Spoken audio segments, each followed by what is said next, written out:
Yesterday, Vince and I flew to Portland, Oregon. We're here visiting our friends Amy and Andrew. We ended up flying on the day that Microsoft had a big crash, so it was kind of a massive mess trying to get here. But at least we got here on the same day that we were planning to travel. We're finally here and we're finally outside in nature. We are at Silver Falls State Park, which is the closest state park to Portland. We're gonna go on a hike called the Trail of 10 Falls. We're actually only gonna see 7 of the falls because we're only gonna do a 5-mile loop instead of a 10-mile loop, which would take us to those extra 3 falls. We're here with our friends and we're really excited to hang out with them because it's been a long time since we've seen them. It didn't take long to find the first waterfall along the trail. South Falls takes a 177-foot drop from a cliffside made of basalt columns. This was definitely one of the most beautiful waterfalls on the hike, and the best part was walking behind it.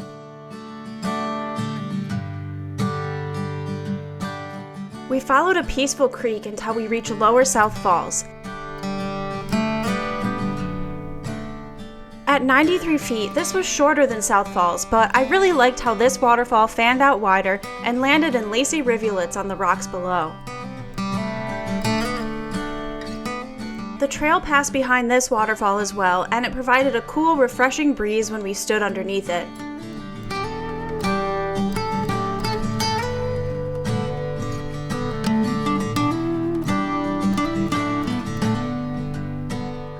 Next up was Lower North Falls. It was a bit dry since our visit was in late July, but it was still very pretty. We followed a short offshoot trail to Double Falls. At 184 feet, this is the tallest waterfall on the Trail of 10 Falls. It was also one of my favorites, even though it was a little dry on our visit. Drake Falls was the smallest waterfall on the trail, and it was a little hard to see through a veil of tree branches. Middle North Falls was the last one that we would walk behind, since we'd be skipping the extended loop to see Twin, North, and Upper North Falls. The water was almost close enough to touch behind Middle North Falls, and a lovely rainbow arced through the mist at its base. After that, there was only one waterfall left on our planned route. We could tell how it got its name, Winter Falls, as soon as we reached it. It was completely dry in the late summer heat. That was a really nice hike this morning. Now we are ending the day at the Tualatin Wildlife Refuge. Tualatin River National Wildlife Refuge is the perfect spot to go right at dawn or dusk when wildlife is most likely to be active. At first, all we found were common species like Canada geese and mallard ducks, but then we noticed a rodent swimming alongside the geese. We followed the trail further through fields of Queen Anne's lace, also known as wild carrots. When we came upon a small creek, we realized that the rodent we'd seen earlier wasn't a muskrat or a beaver, but was in fact an invasive nutria. The nutria in Oregon were initially imported from Argentina during a nutria breeding boom during the 1930s and 40s. Eventually, the market became oversaturated and collapsed, and many breeders released their animals into the wild. Nutria are voracious plant eaters, and like most rodents, they breed faster than they can be culled. It didn't take long for the animals to multiply and wreak havoc on the wetlands and crops in the area.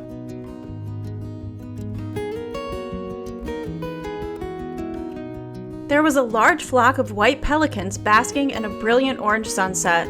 Unlike brown pelicans who stick to Oregon's coastlines, white pelicans stay in the shallow fresh waters in Oregon's interior. They've become more common near Portland in recent years and have been staying later into autumn than they used to. The northwestern U.S. is summer breeding ground for them, and they migrate south during the winter. We were watching some of the white pelicans soar through the air when we spotted a bald eagle standing on the ground at the edge of a pond. Then we found a pile of downed trees covered in great blue herons.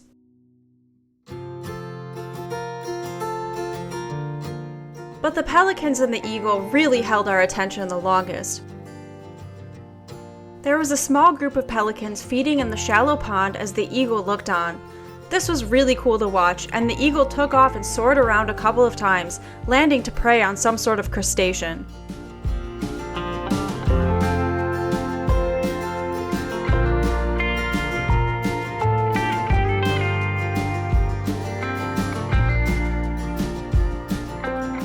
We had to leave the park at sunset, so we finished the short hike back to our car, stopping to watch a great blue heron attack a stick along the way.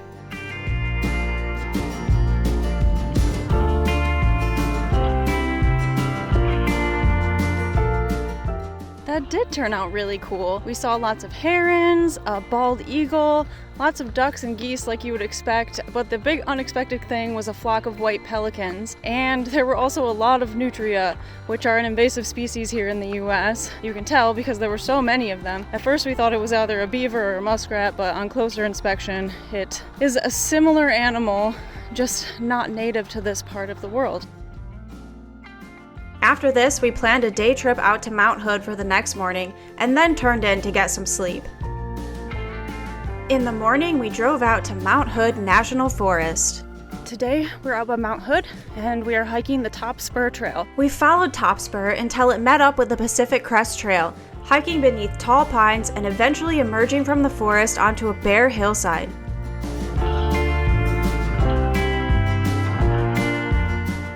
Amy had picked this hike because I was hoping to see wildflowers and mountain views, and the view of Mount Hood as we rounded a curve in the trail took my breath away.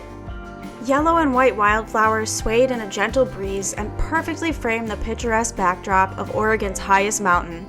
Mount Hood is an active volcano in the Cascade Volcanic Arc, which also includes other notable volcanic peaks like Mount Rainier, Mount St. Helens, and Mount Mazama or Crater Lake.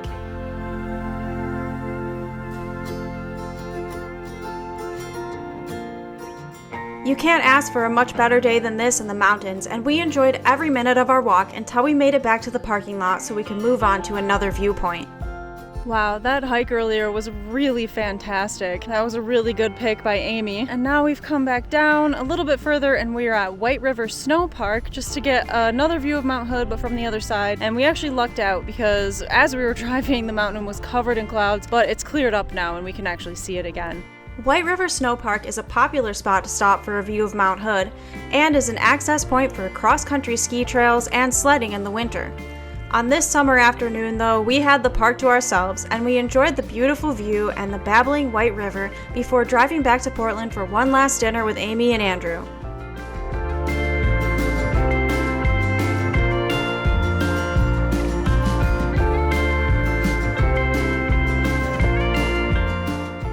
Vince and I said goodbye to our friends the next morning and then drove across the state border into Washington. Our final destination for that day would be Seattle, but we had one important stop to make along the way. Vince and I left Amy and Andrews in Portland this morning, and we are on our way up to Seattle to visit our friends Sarah and Mike. We stopped along the way at Mount Rainier National Park, and we got here a lot later than we normally would try to enter a national park. Because of that, it is very busy. And it's also very foggy, so we're not actually going to see Mount Rainier today unless we get really, really lucky / a miracle. We're going to do some other hiking. We found a parking spot. Eventually, it's pretty far away from the trailheads, so it's going to be a hike just to get to the hike. We had to park about a half mile from the visitor center and trailheads, but this wasn't too big of a deal since we'd come to Mount Rainier National Park to do some hiking anyway, and there were beautiful sights along the road despite the dense fog. Once we reached the visitor center, we followed a couple of short trails to join up with the Nisqually Vista Trail. I had picked this hike out because it's short and it has incredible views of Mount Rainier. Since we were trying to see a bit of the park in a very short time frame, this seemed ideal for us. What I wasn't counting on was having the misfortune of visiting on the only foggy day of the entire week that we would be in the area. That is, however, the risk you take when you visit the mountains. We would just have to make the best of our day, and hopefully we'll get a chance to visit again sometime. With no mountain in sight, we focused on smaller details like this black-tailed deer and the various different species of wildflower that line the trail. Snow! Even in the fog, the hike was quite pretty. I really liked the way the trees seemed to dissolve into the atmospheric veil.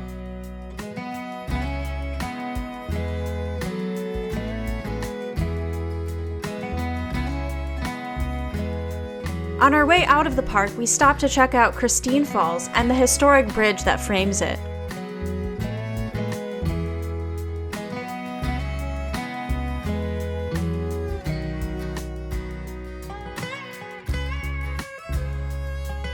We followed a short trail downstream and found a smaller waterfall and a moss-covered gorge that looked appropriately moody in the thick fog.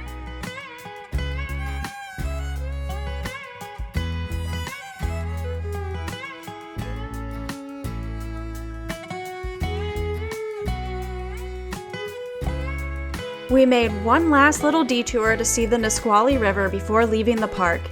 This is definitely a place that deserved much more time than we were able to give it on this particular trip. But for now, it was time to finish our drive up to Seattle. We arrived in the early evening and finished our day with dinner at a restaurant near Mike and Sarah's house.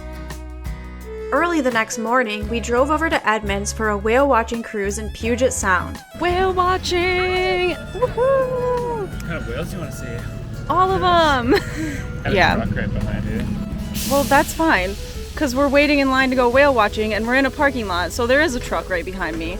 But hopefully, in not too long, we're going to be seeing some orcas and maybe humpbacks and maybe other things. Orcas, humpback, gray Orcas, whales, humpbacks, gray whales, other things. Otters, maybe seals, some eagles, eagles named Frank, puffins. puffins. Hopefully we see everything. We boarded our Puget Sound Express boat and got a briefing on how to identify the different species of whales we might encounter that day. So the first thing that you'll normally see when you're looking for any of the whales out here is you'll see their exhalation blow. Other than those spouts, you can also see the flukes of the animals. With these gray and humpback whales that we have, their flukes are quite large. You can see that from a good distance away as well. What you can also see is the back of the animal. That's one of the more common things you'll see other than the exhalation blow. Whale watching is another activity that's highly dependent on luck, and apparently the luck that had missed us on Mount Rainier was saving itself for our day on Puget Sound. Our captain spotted a humpback whale within 20 minutes of our departure from port. This whale came very close to our boat a couple of times, and we got to stay to watch it do several deep dives. The humpback swimming pattern involves a series of shallow dives, each followed by an exhalation blow. After exhaling, the whale's back becomes visible bit by bit until you see the dorsal fin that the humpback is named for.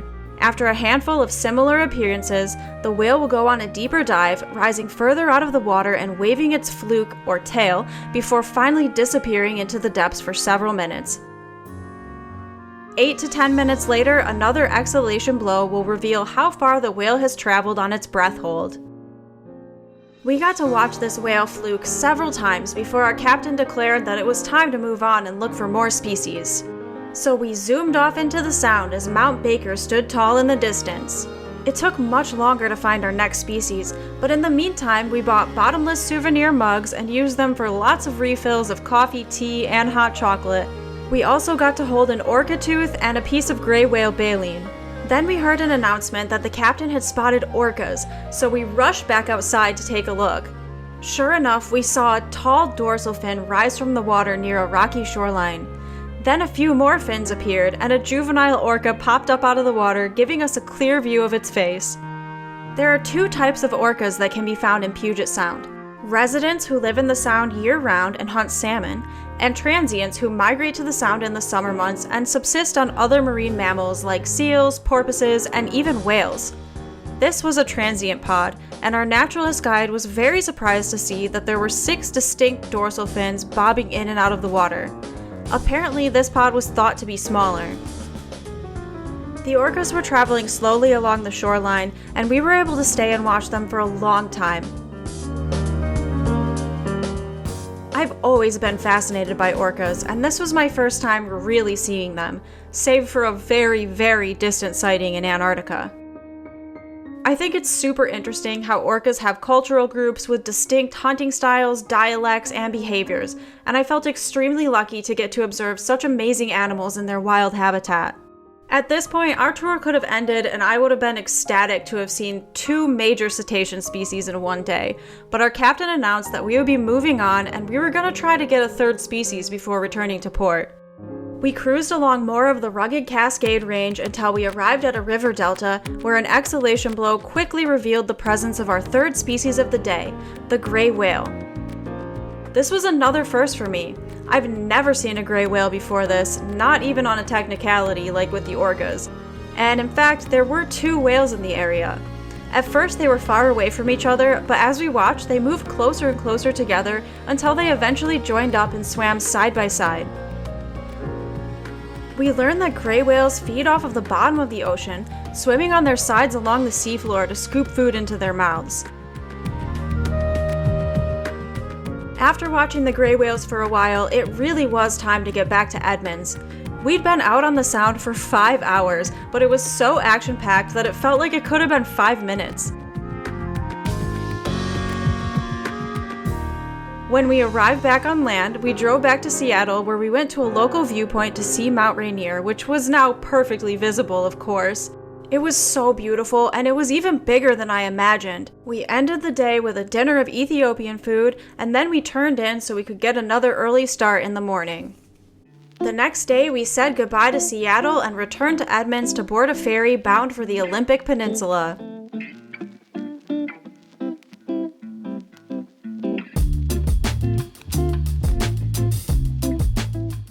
We're at Hurricane Ridge in Olympic National Park. This is just a sprawling mountain view, and this is totally making up for not seeing Mount Rainier at all the other day. After stopping to take a few photos, we started our hike up Hurricane Hill. But as we got moving, it looked as though our clear weather may have vanished.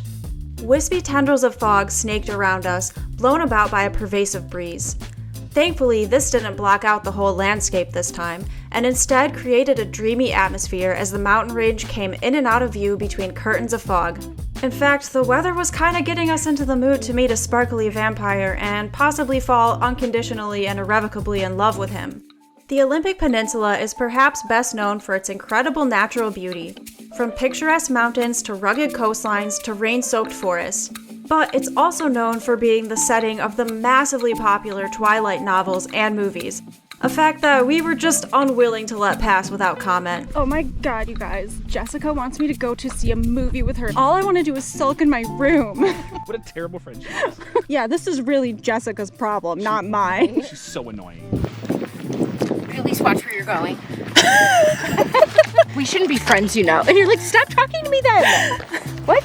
Hold on tight, spider monkey. As if you could outrun me. As if you could fight me off. This is the skin of a killer. Skin of a killer. Sparkle, sparkle, sparkle, sparkle, sparkle. You need to see what I look like in the sunlight. It's like just kind of like a glitter lotion. Right. He's like going to Coachella. It looks like you went to Bed Bath & Beyond in the 90s. No, Bath and Body Works. Works. Went to Bath and Or Body Works. Limited to. Limited. Oh my God. Claire's. You just got like Claire's like glitter. I should probably add here that any playful jabs at Twilight in this video are done in good humor. Like, I do think Twilight is pretty corny, but I also have to admit I pretty much love it, so none of this is coming from a place where I'm trying to hate on the series at all. Eventually, we hiked right into this low-hanging cloud. The air inside of it was cool and refreshing, and we got to watch the fog zoom past us as we walked. After we emerged from the cloud, we still had to tackle the steepest section of the trail. We kept pressing upwards, stopping every so often to admire the scenery until we finally made it to the top of Hurricane Hill.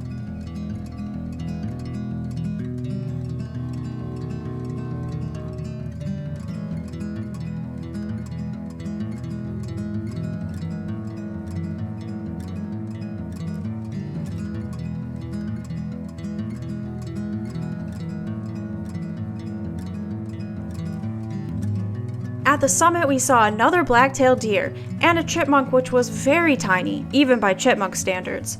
Because it was so small, I think it was probably an Olympic chipmunk, a subspecies that is endemic only to the Olympic Peninsula.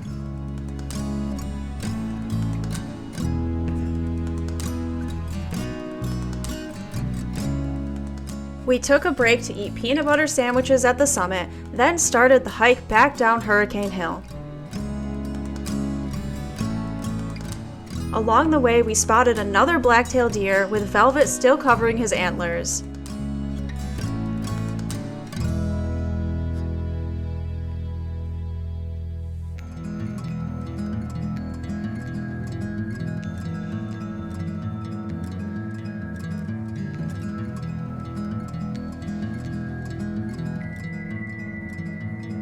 I really took the time to appreciate the colorful wildflowers alongside the trail on the way back, and before I knew it, we were back at the trailhead where we saw one last doe.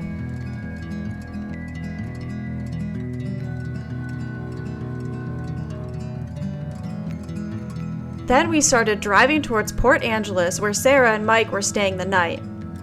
Along the way, we listened to music from Twilight. I have died we made a quick stop at a visitor center. Then we strolled the waterfront in Port Angeles and got ice cream together before it was time for Vince and I to part ways with Mike and Sarah.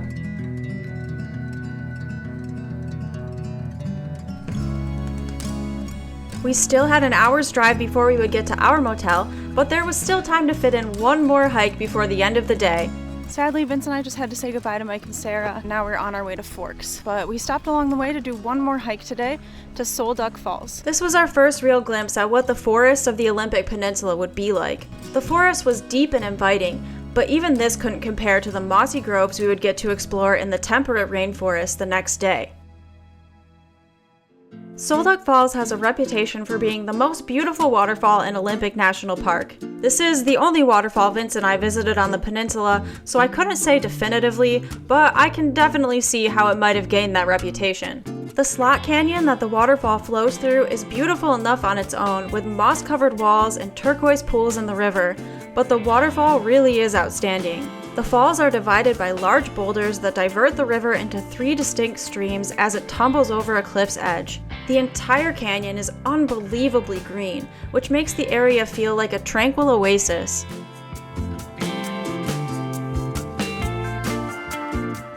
The hike back to the trailhead went by fast, and soon we were on the road again. We arrived in Forks, very excited for what the next day had in store. The next morning, I couldn't wait to get out to the coast, but we discovered some disconcerting signs as we entered La Push. Vince and I pulled into Forks last night. This morning we came out to La Push to go tide pooling at the beach, which is looking really beautiful this morning. Vince and I climbed around on some of the huge driftwood logs that littered the shoreline at Rialto Beach before we started walking north in search of one of the area's most popular tide pooling locations.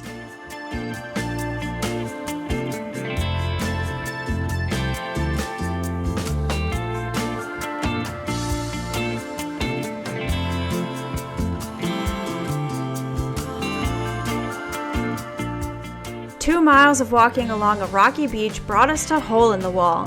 Here we found towering sea stacks that reflected in the tidal flats beneath them. We continued making our way to the Hole in the Wall, looking for anemones and starfish in tide pools that we encountered along the way.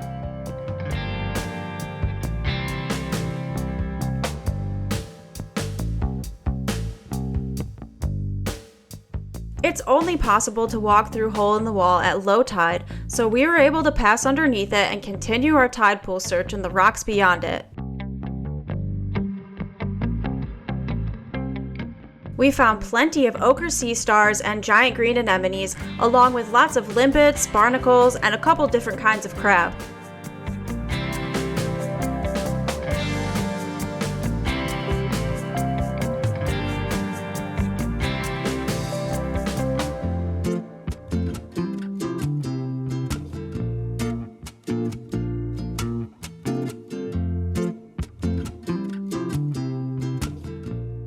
When we'd had our fill of tide pooling for the day, we started walking back down the beach, but we still stopped to investigate a couple more rocky outcroppings along the way, and we ended up finding some of the most impressive pools yet.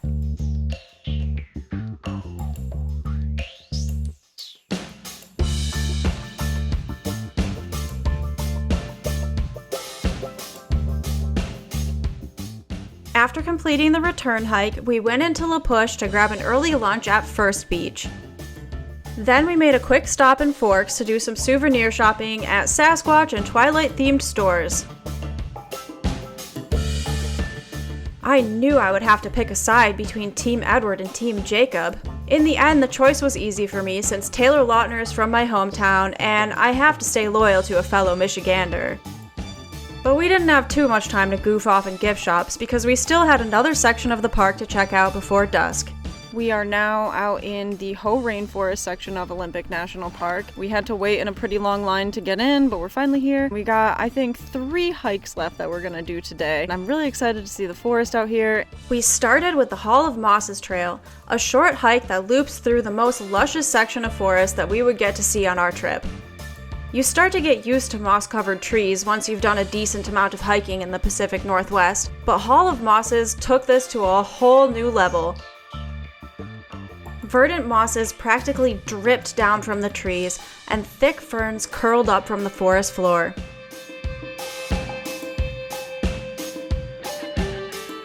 There were lots of helpful interpretive signs along the trail, and we got to learn about nurse logs. These form when seeds germinate on a fallen log instead of on the ground. As the new trees grow, their roots start to encase the dead tree. The dead tree continues to rot, eventually leaving the younger trees lined up in a row with their roots intertwined. Although the Hall of Mosses trail is less than a mile long, Vince and I spent a lot of time there because it was so peaceful and beautiful. When we finally finished the loop, we started off down the Spruce Nature Trail in search of Roosevelt's elk. By now the afternoon was turning into evening, and I hoped that wildlife would begin to emerge if we stayed in the forest for long enough. We had no such luck, but instead we enjoyed another loop through the magical Hoh rainforest. We found more plush flora and some more nurse logs before starting off down the Hoh River Trail. After we walked through the forest for a while, the trail met up with the Hoh River, and we caught a view of the mountains while we walked along its rocky shore.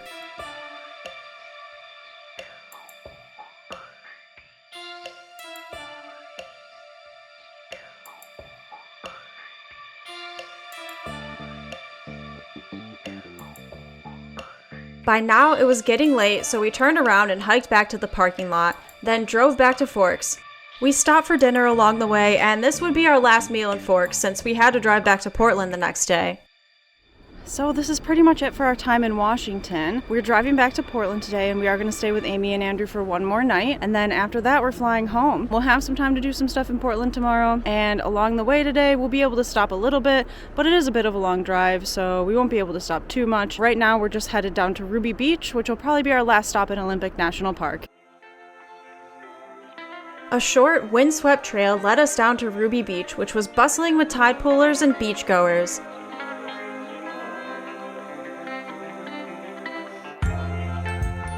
Vince and I followed Cedar Creek past piles of driftwood and out to a reflective tidal flat. At the base of a sea stack, we found more of the same sea stars and anemones we'd seen the previous morning. This time, the tide was starting to come in instead of receding, and frothy waves kept flooding back into the tide pools. We didn't search the pools for very long because we still had a lot of driving between us and Portland, but we did take our time walking back over the beach and through the piled up, sun-bleached driftwood.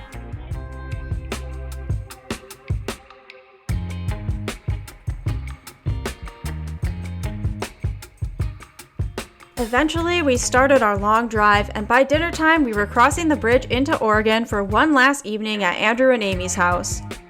It officially really is our last day here now, and since we're leaving today, we're taking it a bit easy. We're going peach picking this morning, and we might go to a little park and have a picnic later this afternoon. The four of us harvested several pounds of peaches that Amy and Andrew would keep, since Vince and I couldn't really carry a ton of fruit onto our flight that night.